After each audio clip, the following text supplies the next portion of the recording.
ইংল্যান্ডকে হারাতে লিওনেল মেসির লাগলো কেবলমাত্র ৫ মিনিট। টানা দ্বিতীয়বারের মতো বিশ্বকাপের ফাইনালে উঠল আর্জেন্টিনা।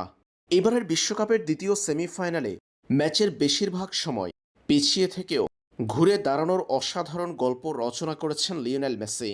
আর্জেন্টাইন মহাতারকার ম্যাজিক্যাল ফুটবলে ভর করে ইংল্যান্ডকে হারিয়ে এবারের বিশ্বকাপের ফাইনালে উঠেছে আর্জেন্টিনা।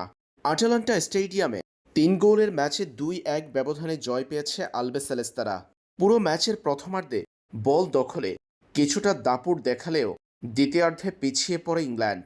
ম্যাচ জুড়ে ৬৪% বল দখলে রেখে ইংল্যান্ডের জালে ১৪ শট নিয়েছে আর্জেন্টিনা, যার ৬টি ছিল লক্ষ্য বরাবর। ম্যাচের প্রথমার্ধের খেলা ছিল গোলশূন্য ড্র। এ সময় বেশ কয়েকটি সুযোগ হাতছাড়া হয়েছে দুই দলের। পরে দ্বিতীয়ার্ধে শুরুর অংশে ১০ মিনিটের ব্যবধানে এগিয়ে যায় ইংল্যান্ড। ৫৫তম মিনিটে গর্ডনের গোলে এগিয়ে যায় ইংলিশরা। সেই এগিয়ে যাওয়ার লিড ইংল্যান্ড ধরে রাখে ম্যাচের ৮৪তম মিনিট পর্যন্ত। খেলার তখন বাকি কেবলমাত্র ৬ মিনিট। আর এমন সময়ে লিওনেল মেসির চমৎকার এক অ্যাসিস্ট থেকে ডিবক্সের সামান্য বাহির থেকে জোরালো শটে গোল করেছেন এনজো ফার্নান্দেস। তারকা এই মিডফিল্ডারের বুলেট গতির শটে পরাস্ত হয় ইংল্যান্ডের গোলরক্ষক। তাতেই সমতায় ফিরে আর্জেন্টিনা। এর ৫ মিনিট না পেরোতেই লাউতারো মার্টিনেজের গোল।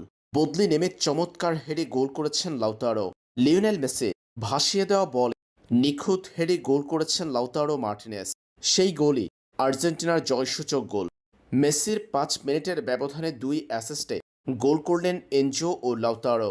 তাতেই ২-১ ব্যবধানে জয় নিশ্চিত হয়েছে আর্জেন্টিনার। এই জয়ের মধ্য দিয়ে টানা দ্বিতীয়বারের মতো বিশ্বকাপের ফাইনালে আর্জেন্টিনা।